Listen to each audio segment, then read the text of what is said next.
Kevin, it's good to see you again. You, buddy. Talked to you in it was 6 months ago when you did I Got a Monster, Yes, which, sir. by the way, anyone listening to this, I Got a Monster, fantastic, fantastic documentary. And then 6 months later, you come out with another banger, a narrative feature, Marisol. And I got to give credit to Claire Aguayo, the screenwriter. Yeah. How did this come together, and how did this come together so quickly? Or were you already working on this during I Got a We Monster? we were working on it during I Got a Monster. There was a ton of iterations of the script, and the initial version was more of a sort of coming of age comedy drama film that had a much different tone. And as we got deeper and deeper into it, we realized that this had to be taken with the utmost care and sincerity and seriousness. And it evolved. I mean, that poor girl, she went through probably close to 15 to 20 drafts and never gave up and kept pushing it. And she really did a phenomenal job structuring it and getting to where we got. So when I'm watching this, I get like the tone of something like Killing Two Lovers or Maria Full of Grace definitely came up a bunch of times, and in a positive way, because I think this movie is kind of stands toe to toe with both those movies. What's the comedy version of this like? Because I cannot imagine that at all.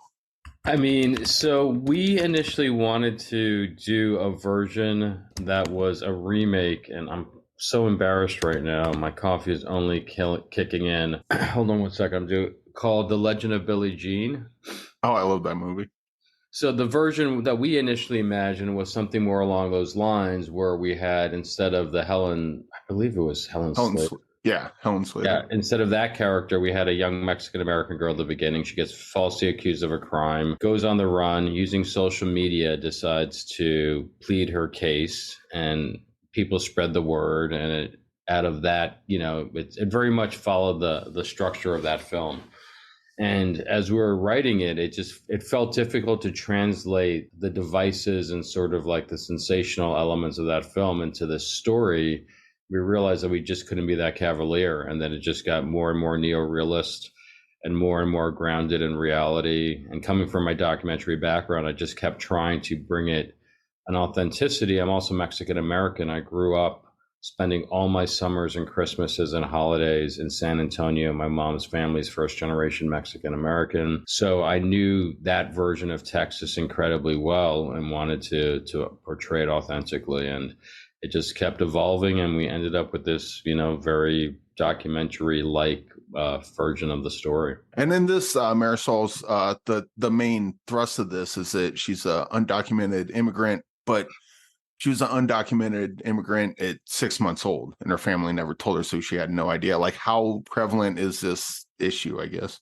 Yeah, surprisingly, really prevalent. In our research, we discovered a ton of stories of young boys and girls who, as they began to prepare for that next phase of life, whether it was looking for their first job, getting a driver's license, applying to college was a very common one, which we use as a structural element in our film, that they began to discover what happened and the reality of their, I guess, citizenship. So unfortunately, it is much more common than we hoped, and it really became the inspiration point as we delved into it.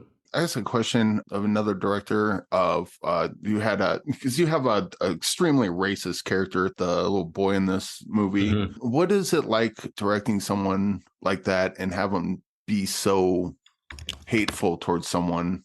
When I'm assuming the actor isn't anything like that in real life. Like, oh no, he's an unbelievably sweet, generous, great kid.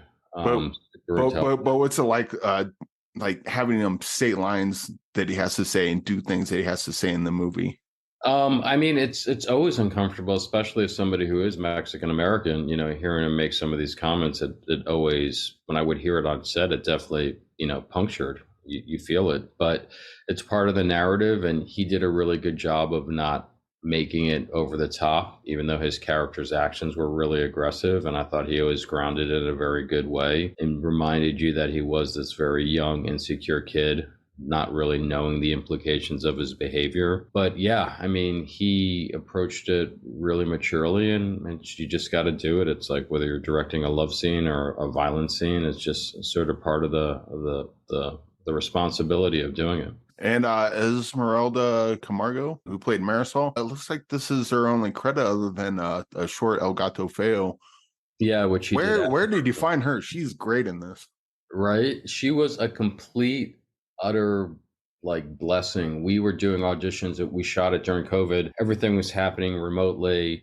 She got sent to us by our casting director, Vicky Boone, who is a Texas legend in casting directing. She does Richard Linklater films. She does really big projects. And she had a great assembly of people. And all of a sudden we got the submission and we saw her and I was like, God, she's great. I want to follow up with her. What's her deal?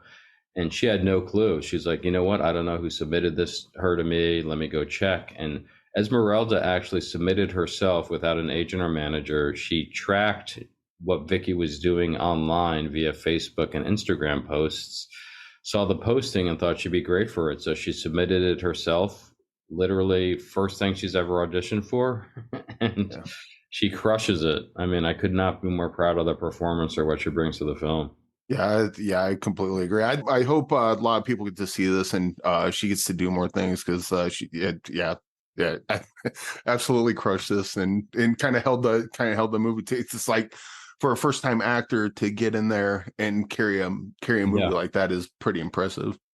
Yeah, and she had just like a preternatural sort of sense of the process too. I remember one time we're sitting there and I see her adjust and I'm like, are you okay? She's like, yeah, I just want to make sure that the light can capture my face. I was like, oh my God. And we're like 10 days into shooting. I was like, this girl's on point. Oh, goodness. Do you have any other projects that be talking to you about in 6 months? Yeah, I mean, we just finished a documentary on the Afghan refugee crisis that got spurred by our withdrawal from Afghanistan. And right now we are in production on a documentary about the history of Las Vegas music as told through the musicians and sidemen over the past 60 years, which I'm really excited about. I normally don't do this, but I saw this on IMDb and I thought it was hilarious. So I thought I'd read it to you and just kind of get your reaction on it. It's in the reviews of I Got a Monster from someone who clearly hadn't seen it. One of the things, the performances were lackluster with the cast delivering uninspired portrayals of their character. I found myself detached from the story, unable to connect with the struggles and triumphs of the protagonist. That's hilarious considering it's a documentary. Because I saw the IMDb rating, I'm like, that's way too low. And I saw the 1-star review and I read that and I'm like, oh, okay, people are just reviewing that clearly hadn't seen it. Or I wouldn't be surprised if we got a lot of those. Listen, we went after crooked cops in Baltimore. They have family and friends. I'm sure the word got out. I'm sure people had issue with it. So thank you for posting, whoever that was. I appreciate the time it took for you to do that. Yeah, it's probably Cop Fan 69 or something. I didn't see the name, but what's like a big difference between shooting a documentary and shooting a narrative feature? Like, what are some things you like more about one than the other, or things that are more difficult about one than another? I mean, the beauty of shooting a film is that you get to actually think about your camera really specifically and what you want to do to it and the aesthetic approach. With this one, we had a pretty rigorous cinematic approach where the film starts off very handheld. It has an incredibly naturalistic free feel, representing the freedom that she feels as a character initially. And as things change for her, the camera becomes a lot more rigid. It gets locked down. We do a progression to basically it's just sitting on a tripod eventually, and there's really not any movement. So thinking about those different ways to approach the story is always a really cool gift. And I mean, working with actors is like the ultimate gift. They are constantly bringing stuff to a situation that you never, ever knew. But with docs, you get to, you get to play and edit in a really liberating way and really begin to structure things, pull things out, and you get to just like immerse yourself in a different way. I mean, we shot Monster over 2.5 years, where this one we shot over 21 days. And the benefits of that long-term investment from a cinematic standpoint is, unquestionable. It doesn't have the rah-rah like excitement of like getting your Steadicam out and structuring a 5-minute shot, but it does have that long, really rewarding ability to get know your people and really get to know the environment you're shooting in. So Also, They're last both time, awesome. I hope I get to do both. yeah. Continuously. Well, me too. You're Thanks, two for dude. two as far as I'm concerned. Oh, you rock, man. Much appreciated.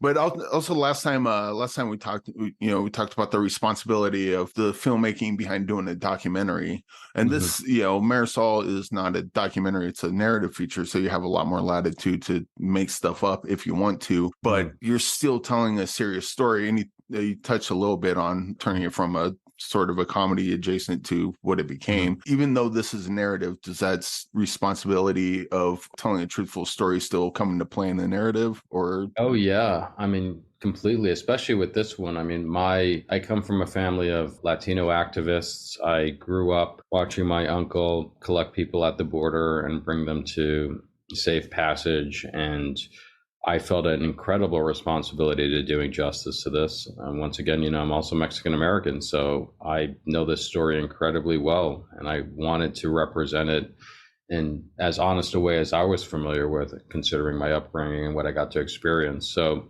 this one, in some ways, I even felt a greater responsibility because it touched me on a much more personal level or directly than the previous one. So, I mean, I couldn't imagine not to. It seems like that's part of our duty, right? To try to, if we're going to embark on these unbelievable tasks of just getting a movie made, to try to do it as justly as possible to the people involved and the stories you're telling.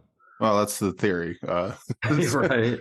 Not everyone is not everyone quite goes for that. I guess when I get my first Marvel film about a immigrant coming to the States, then I can see what that feels like. But I mean, so it looks like as we're recording this is September 11th, and this comes out tomorrow. So pretty much by the time anyone's watching this, it'll be on VOD by Screen Media on correct. September 12th. So yeah, if you're listening to this, it's available now. As is, I Got a Monster, double feature on both, because they're maybe put in Legend of Billie Jean in between as kind of a buffer. Yeah, right. Just as a reference point to the version it could have been. Yeah, this was a really fantastic movie, and congratulations. Thanks, man. And I cannot wait to hopefully to talk to you again on the next project you do, because I am quickly becoming I'm just a fan of yours. You're a great filmmaker. Thank you so much. Yeah, thanks for joining me today. Of course, man. I appreciate the time, and thank you for watching the film.